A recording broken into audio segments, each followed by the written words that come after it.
Welcome to the Speak Like a Leader podcast with John Bates.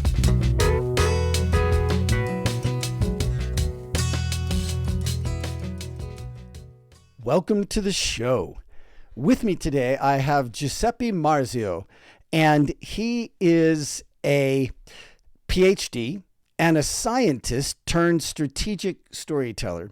He has over 20 years experience in the biopharmaceutical industry, and he's been instrumental in raising hundreds of millions of dollars in funding, closing high-value deals, and taking organizations to the next level. And Giuseppe, we can find you at Chiaro.nl. That's Chiaro.nl. And I'd love to have you tell us, what does that mean? Hi, John. Thank you for having me in your show. Fantastic. So Chiaro is Italian. I am Italian, and it's Italian for clear, understandable, but also brilliant, which summarizes a bit my mission. Yes, and great. We'll discuss that. I support you in that. So Giuseppe, we've known each other for a while. Tell us again where we met. We met at Johnson & Johnson. That was like, I guess, 10 years ago almost. That's like, what happened? I know. So at that time, I was working in strategic communication in the pharma sector. Yeah. And you were also working as an external super advisor to help our leaders with elevate their presentation skills. Yes. And you were actually working with the head of the global innovation organization. Yeah. Which I was also supporting internally. So that's how we met. So we have Melinda Richter in common, yeah? And we do, yeah, and Bill Haidt as well. Yeah. So it's such an inspiration to work with people like that, and one of the things that I think, let me also say, I didn't say this in the introduction, Giuseppe has a fabulous book called Winners Have a Story. And it is not super long, so it's not like a weeks long endeavor to read this thing. And there you go. I have my copy on Kindle. And I read it from cover to cover, and it was fabulous. It was fascinating. I think it's really brilliant. I think that, Giuseppe, you've got a really great focus on that startup world, particularly in the biopharmaceutical industry, where you're so well known and so, deeply integrated.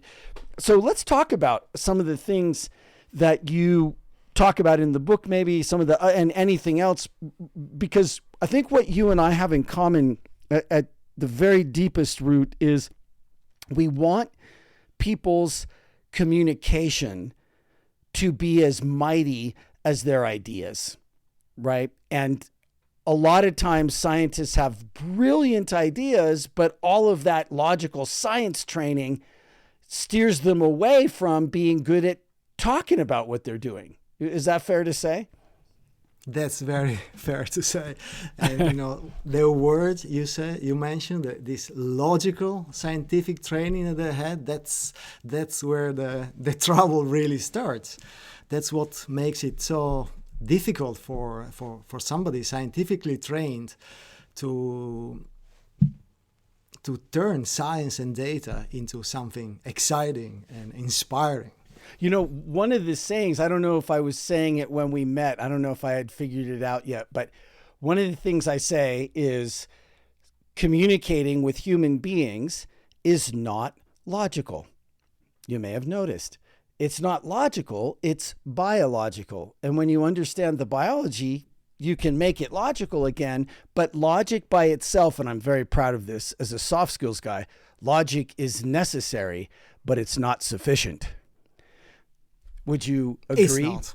Yeah. Absolutely. And what I notice, people that are, you need logic and you need emotions and you need other things, but people that are good at one tend to compensate for the other factors that they miss. Those that are really good at interacting with people tend to lack sometimes, the data part, the scientific, and the other way around. Scientists, because they generally are less strong on the emotional part, they tend to overdo with the logical part. Yeah. Which doesn't work. Yeah. Well, you've got a great framework that you mentioned in the book that I think on one hand you could say it's maybe 1,000 years old. On the other hand, to me, I thought it was a really brilliant, fresh way to look at things. Will you tell us about that overlay that you have? Yeah.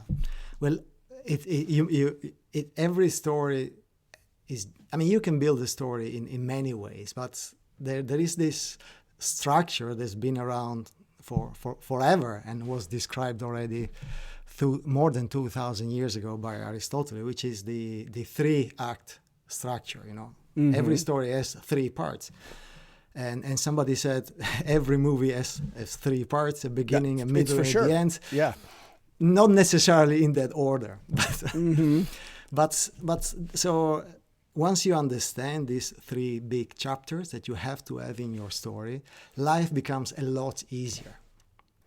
So what do you how do you help people get present to that? What is like, I know that it's they need to go read your book, but tell us how you help people think about those 3 things when they're, say, doing a pitch or something like that. Yeah, I'll use so most of my clients have either a scientific background or they work with science in biotech. Mm-hmm.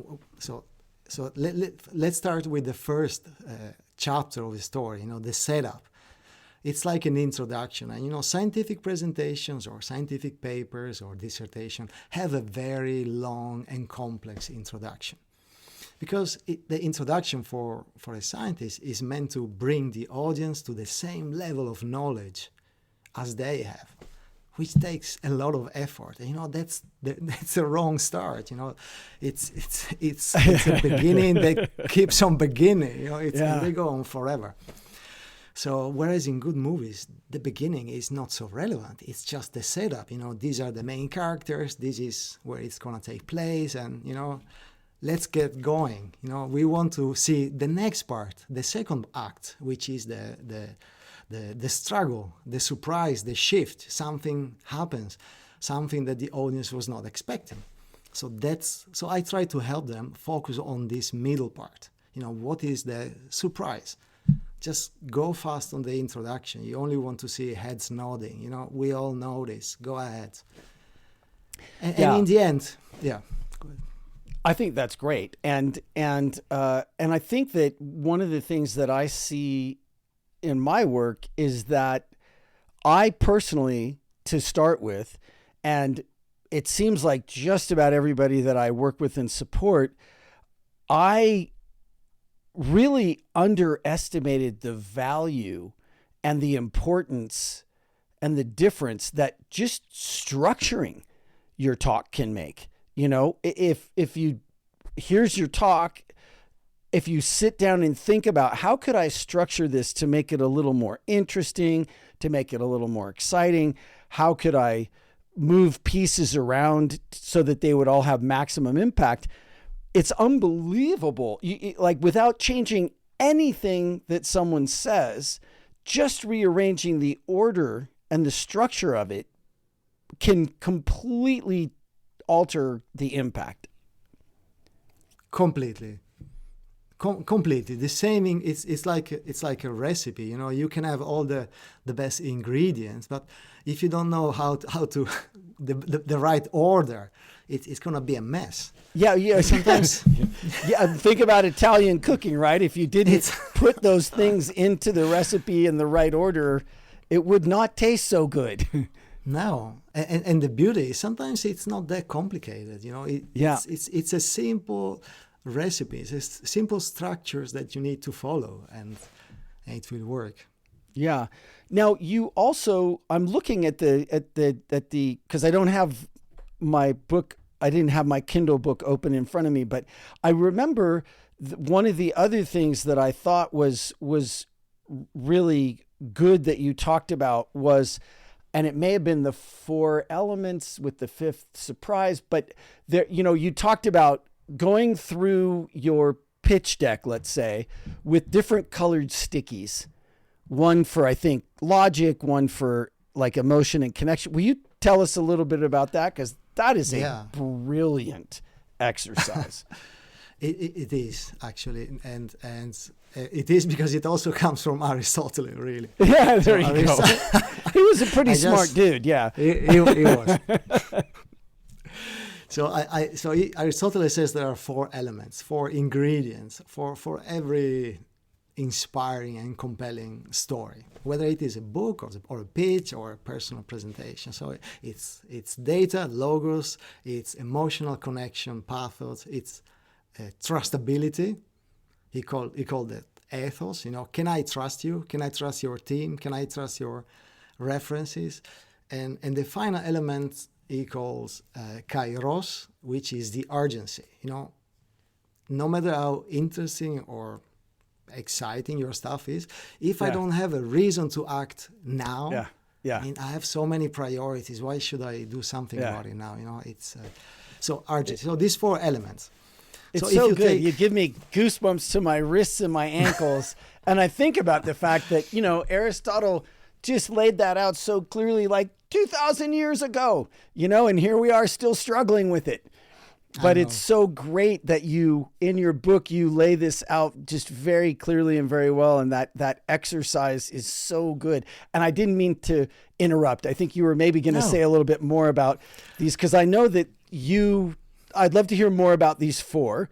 And then I know you have a 5th one that is plus Aristotle plus 1 here. So that's my personal addition. So the exercise you mentioned is, once you know these 4 colors, these 4 ingredients, just if you have a presentation, it can be a script on a Word document or a slide deck, print it out and give colors to all the bits of the story. If you have slides, put a yellow post-it for information, a green post-it for trust, a pink post-it for urgency, and then step back and look at the colors, and then you will see what are you missing.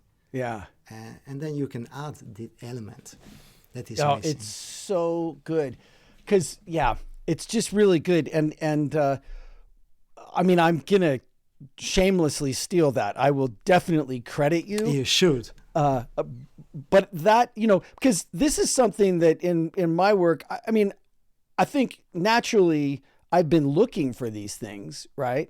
But gosh, like to just have such a clear, simple exercise of, okay, bing, bing, bing, bing, bing. What is this thing missing? Let's just look for the color that's not quite up there enough. It's like, it's so simple and it's so brilliant. I totally love it. And I would also, I'm curious, I'll continue with the 5th element in a sec, but I'd be curious to hear from you, what elements do you find mostly missing from in the people you work with? It's a great question. I'll tell you the one that's definitely not missing is logos, right? That's it. Right. It's always almost all logos, almost no pathos or ethos, and maybe an attempt at kairos, right? Because it's logical. Here's all the logic, and we need to do it now, mostly because I'm in a hurry. Right? Whereas I think when I work with people, I'm almost always trying to get them to put the ethos, the emotional, the trust part up front. And by the way, I think it's important. I'd love to hear what you think, but I think it's really important that people remember that trust is not a logical issue, right? That does not come from our prefrontal cortex. That comes from our paleo-mammalian ancient brain. And it is, it's beyond logic. And so I always try to get people, I have a thing that I call, Giuseppe, you may like this. I I work with people a lot on their origin stories. And actually Melinda Richter was one of the people that I assisted with her origin story. And I also learned, because I like meeting her and hearing that story, I was like, holy smoke. And then I started to realize everybody's got a story, even if it's not as dramatic, everybody's got a story like that. So that was where my work with the origin story started. And when we're in a pitching situation, I call it the opening the laptop story, right? Well, I open up the laptop and, kind of fire up PowerPoint. Let me tell you where this whole thing came from, right? And I can't tell you how many times I've worked with people whose uncle maybe died of the disease they're trying to find a solution to, but they never tell anybody that, right? And until 30 minutes into our hour-long consultation, when I finally dig it out of them, and then we have 30 minutes to quickly construct that story that they can tell when they're opening the laptop, that's going to demonstrate what I call not their credibility. That's already established. They have the meeting. It establishes their emotional credibility. And I like to do that as early as I can in any meeting, because it colors how everything else gets heard. Yeah. So that ethos is the thing that I find is almost always the most missing one. And then the pathos, how would you characterize pathos in a pitching situation like this? I'd say it's about creating an emotional connection with the audience. At the personal level, do I come across as somebody the audience, investors would like to work with? So pathos and ethos are pretty close together. How would you tease them apart? Pathos is really about being. I don't know. Imagine imagine you meet somebody at a cocktail party. Somebody. Mm-hmm. Hey, I like that person. So yeah. So it's a bit the same. You go through the same steps. First of all, there is some sense of. First of all, there is an emotional connection. Hey, I like the person. That's I like to talk to that person. And then you go and talk to this person. But before you go and talk to this person, or before you share anything personal with this person, you also think, but do I trust this person now? Yeah, okay. Do I want to spend some time with this person? Do I want to see this person again? And then the third step is sharing everything. And perhaps this person is going to be the partner for the rest of your life, and you want this person to know everything about you. But so the first, I'd say, the emotional connection is really at the liking level, and the emotional of the trust is more. Is this the right person to? Do I want to trust this person? It's really a later step. And in Aristotle's construction, it would be pathos is I like that person, and ethos is, I actually trust that person. Is that correct? Correct. Would you say? Yeah. Correct. Great. And I think those two things strongly mutually reinforce each other. Absolutely. And perhaps the difference is that you can influence this trust with information. It is an emotional thing, but you can influence with information, for instance. And this, and scientists are generally very good at this. For instance, you can trust you can influence the audience by adding, academic titles, right, personal achievements, or prizes you received, or publications you got. It's still emotional, but you can influence it with information. Yeah, I like to build those things into the opening the laptop story just a little bit, almost as an aside to the other thing that was going on, the more non-logical part of that story, the more emotional part. And then I think that, Kairos is another thing that I think is often missing. And I think that I like saying Kairos more than I like saying urgency, because I think just, urgency, it's kind of overused. But I think that it is really good to think about Kairos and make sure that in that pitch, you're pointing out that, okay, where we are right now, like there's an inflection point in the market, there's an inflection point in the science, like in another, 6 months, year, things are going to have changed dramatically. Like if we do this now, it's going to be, much better timing, et cetera. And I think that,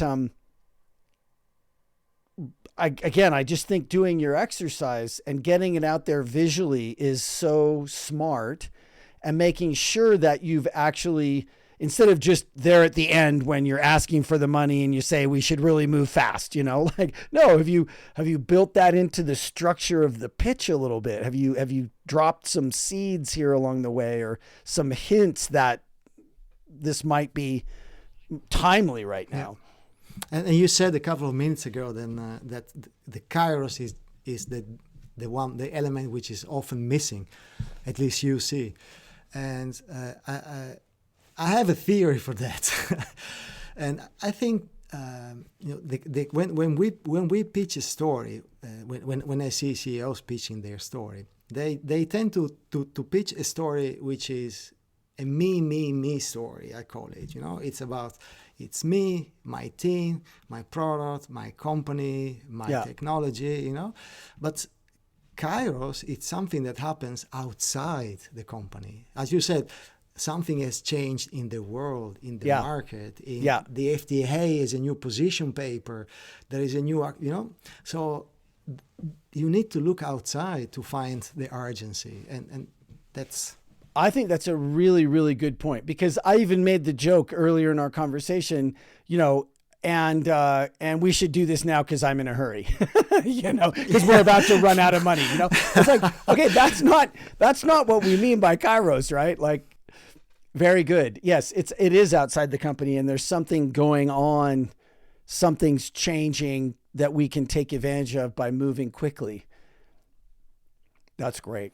And I remember now that Sequoia Capital, some of the leading VCs in any sector, they have some guidance for founders. Go and pitch to them, and they say if you come to pitch to Sequoia Capital, if you come to pitch your great idea, be prepared to answer this question: why now? Yeah. So. Yeah. It's a great, and to answer that question beyond just because I feel like it. Yeah, that's great. So what are some of the other things that you see, maybe specifically in the biopharma industry, but that might generalize across, pitching in general for a lot of startups? I work with a lot of biotech. I also work with a lot of, impact companies. I work with a lot of, I do the Cisco Global Problem Solver Challenge. I'm the official pitch coach for that. So that's people from all over the world at all kinds of different stages. It is very different, mostly from what I'm seeing in the biopharmaceutical industry. What are some general pitching guidelines or things to think about, or common mistakes that you see, Giuseppe? Common mistakes. One very common mistake is not to use the right tools for the right interaction. Founders, especially in the early phase of their startup, they have a pitch deck, and they use the same pitch deck or slight variations of the pitch deck for everything. They send it to investors, they go to conferences, they use it for internal presentation with their team. It's like having one dress for all occasions. Yeah. And of course, the pitch deck, the dress doesn't make the man, but it's important. It's a very important tool. Yeah. Perhaps your most important tool. Yeah. If you're a founder of a startup, so I'd say that's a common mistake. I see. You need to have different pitch decks for different situations. If you are giving a TED-like presentation at a conference, you need an inspiring deck with little text bless you, John, little text and big images. And if you're interacting with for the first time via email with investors, you need a few slides that give just enough information to get them curious. We want more. And I have more. There is plenty more where this comes from. Invite me. I want to see you. Yeah. I think that's a great point. And one of the things that I see a lot is people, I'll say it this way, confusing an email deck with an in-person presentation deck, right? I get it. An email deck that you're going to email to somebody, you can have lots of bullets, kind of like a pretty email. But if you use that same deck when you're up in front of people and it's got all those bullet points and those full sentences and all that information on each and every slide, you better not say anything important because they're not listening to you. They're reading the slide, you know? Yeah. And people can read faster than you can talk. So yeah. They'll be always one step ahead of you. Yeah. And it's a terrible way to do a presentation deck. And there is a vast difference between an email deck and a presentation deck. Yeah. So how do you go about it when you have a client and you see that, wow, this deck isn't working, and perhaps they have invested a lot of time and effort and energy in making it, and people get to love their slides. It's a very sensitive thing. It is a very sensitive thing, and people are very,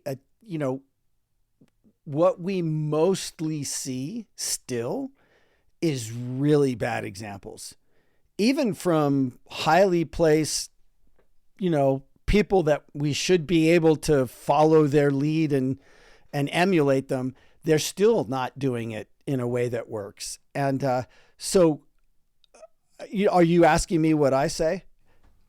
Yeah.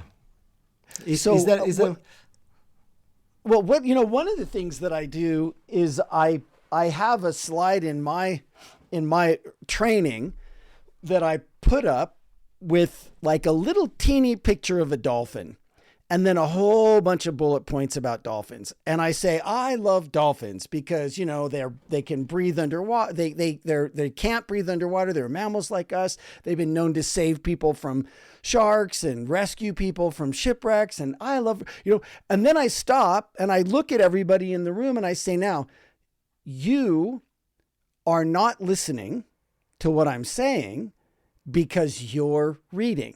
And they all laugh because it's true. They all are like, oh, and I say, so, this is like making someone breathe and drink water at the same time. We know how that goes, right? Like take a big, huge drink of water and a deep breath at the same time. It doesn't work out well. People resent you for making them do that, and they will not listen to you. They're going to read because they control reading. They can't control what you're saying, but they can control reading, and they're going to read this. So if you put up a slide like this, don't say very much because just wait till everybody's done reading it and say next. Okay, everybody's done with this one, next, right? And then turn the slide black and we can talk about it. And people hate that. People get, like I have to always say, look, don't kill the messenger. It's not my fault, And I tell people that when we're talking about a presentation deck,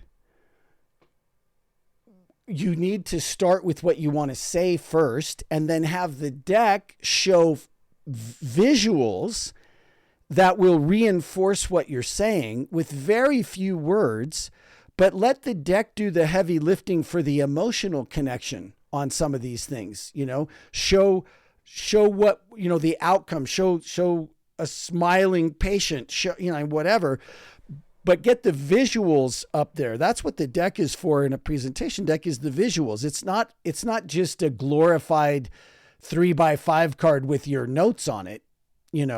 That doesn't work if you want to have a really successful in-person presentation. And I like this slide with the dolphin. If you don't mind, I will use something similar. I will quote you. I will say this from John Bates. Yeah, I'll send it to you. I'll send it to you. It's beautiful. And But admittedly, it goes against the grain of a lot of cultures at companies. I mean, the people at VW almost had a nervous breakdown, and same thing with people at Johnson and Johnson. They're like, but we've got the corporate slides. We've got to fit into the model of the corporate slides. It's like, well, maybe we need to start talking to whoever decides that model, because it doesn't work. yeah. And in the end, the most successful presenters, but also entrepreneurs, are those that stand out from the crowd. They Yes. are different.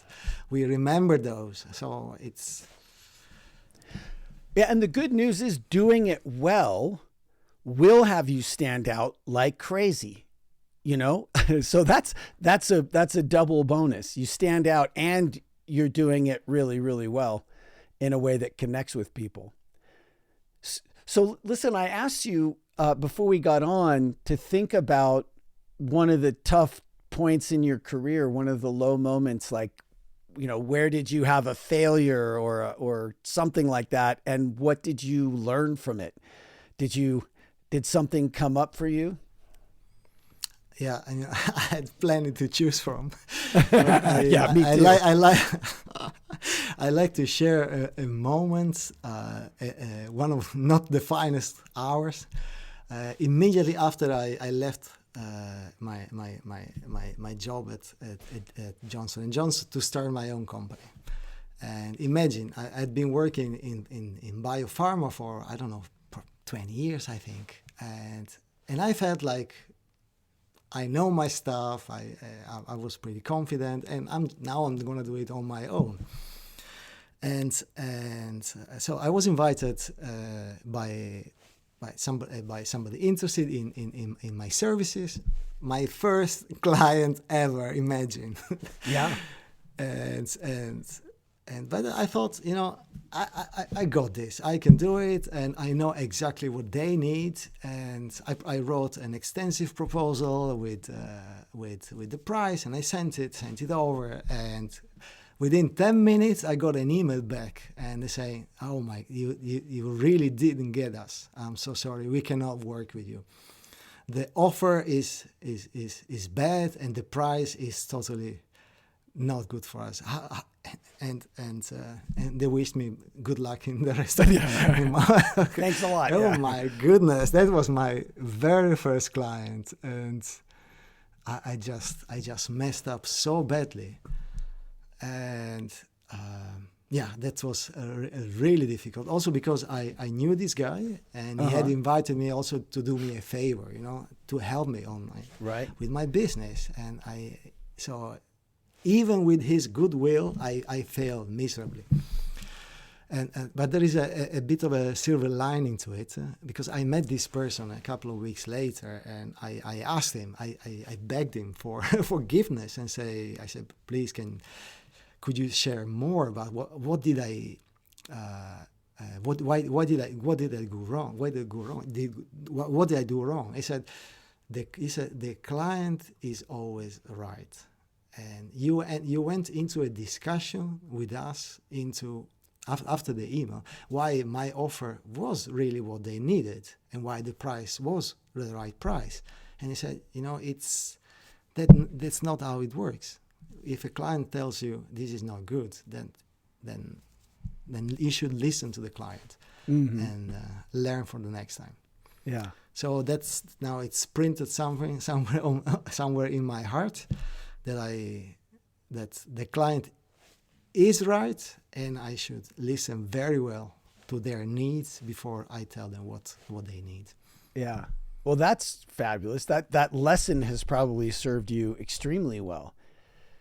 It has, absolutely. And I've I've worked again with that person 10 years later, so it's yeah.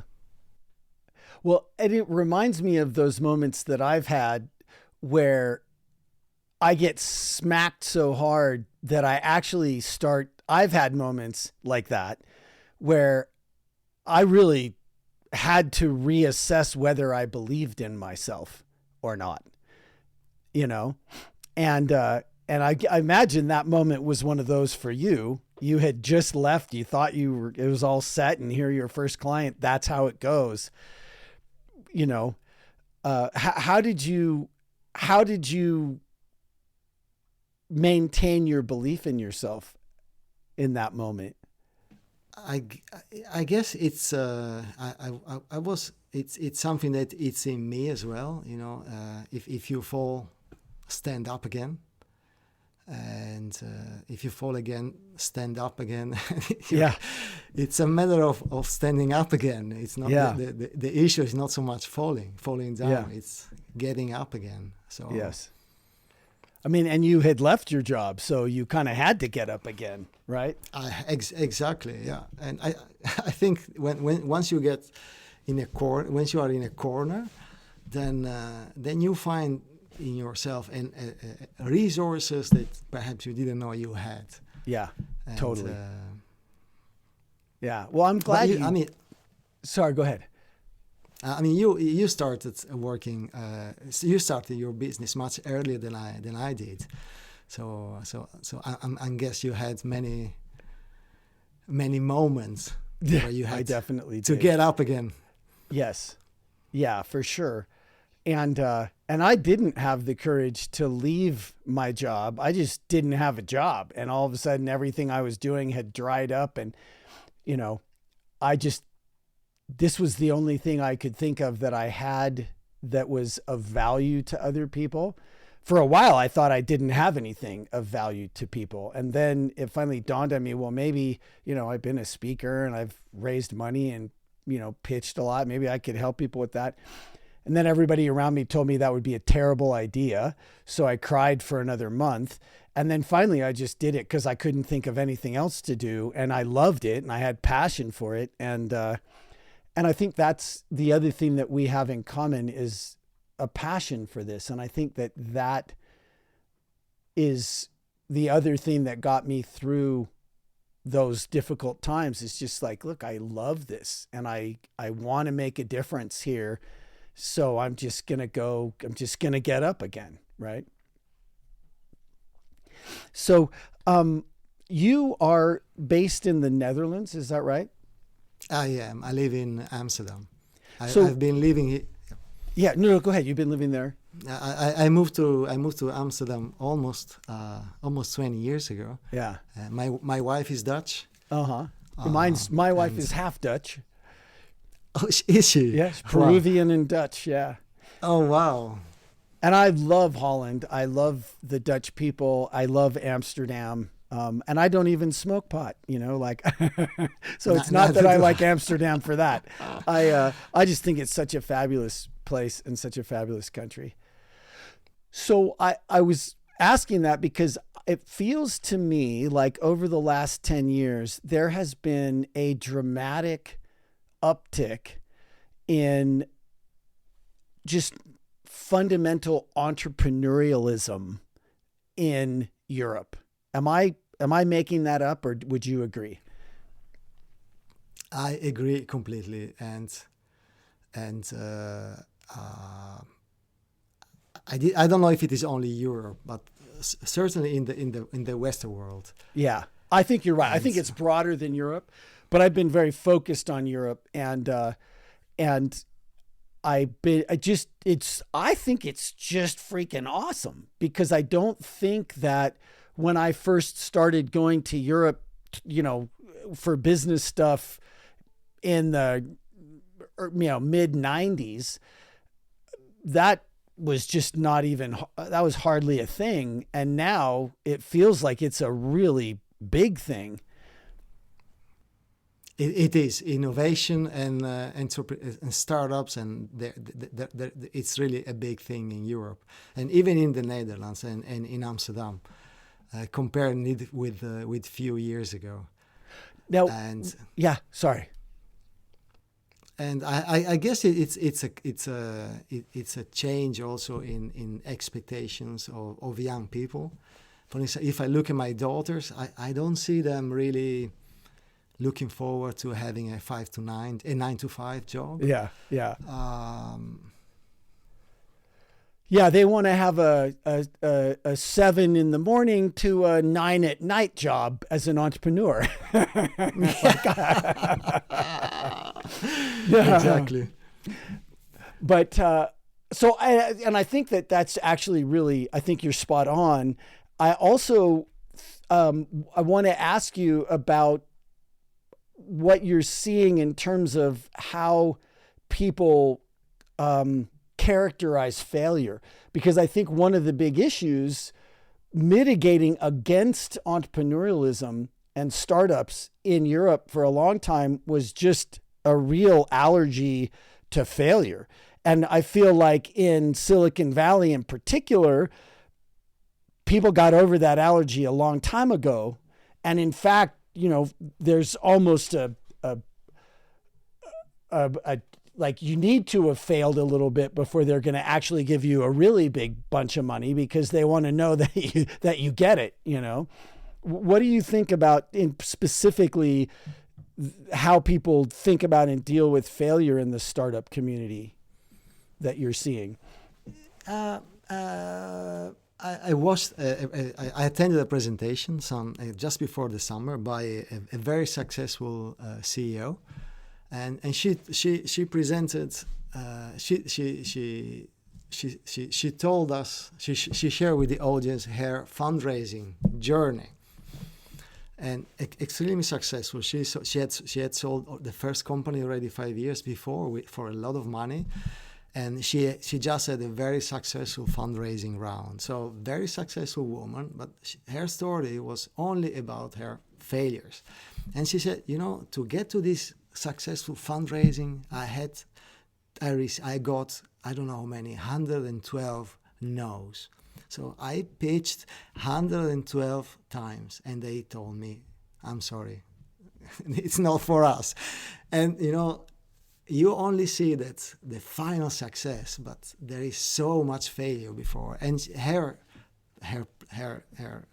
call to the audience was accept it and just share also these stories, because we have to get over this fear of failure, of sharing our failure. Actually, I think we all accept our failures, but sharing it in public, it's still difficult.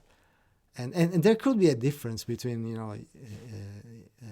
U.S. and or the West Coast and Europe, or absolutely a cultural difference. Yeah, well, I'm super happy to hear that message is being spread in that kind of a venue, and I'm really excited about what's possible for the future with Europe really fully turned on in an entrepreneurial startup way, and other places like, Colombia and Brazil and, all the other places that you alluded to and that I'm seeing come online with just this massive focus on startups. And I do think that it's, I think for a while there was a lot of cynicism that I saw among old startup people. They're like, oh yeah, they all think it's like, it's roses and, champagne all the time. And I think that people are getting a more realistic, vision of what it really is. And it is a lot more failure, and it is hard work. And it's not like being an entrepreneur is necessarily easier than a 9-to-5 job, but it's so much more fulfilling. And the difference that these companies are going to make and are making now is just staggering. It's so exciting. Incredible, really. So is there anything I didn't ask you about, Giuseppe? I noticed we're kind of coming up on the hour here. And is there anything that I didn't ask you? Any secret tips you want to give us? Any thoughts that you have? Anything? Well, there is one person that I thank in my book, and it's somebody I've never met, but has been one of the biggest inspiration for me, for my work, for my book, for my storytelling work, and that's Quentin Tarantino. I'm the movie director, so I love Quentin Tarantino's movies. My daughters love them. My wife likes them.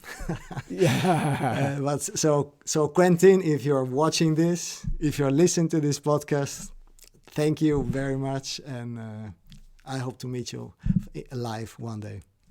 Awesome. Good. Well, listen, I hope Quentin is listening.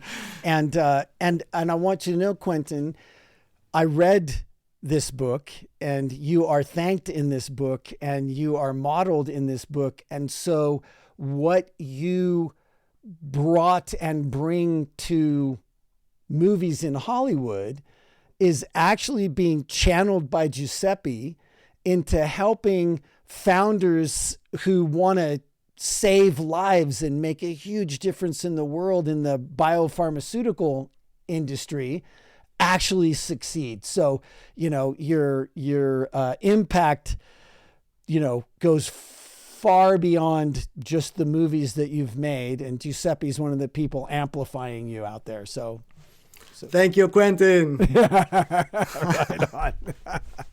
Well, that's great. I think that's a great place to leave it, because that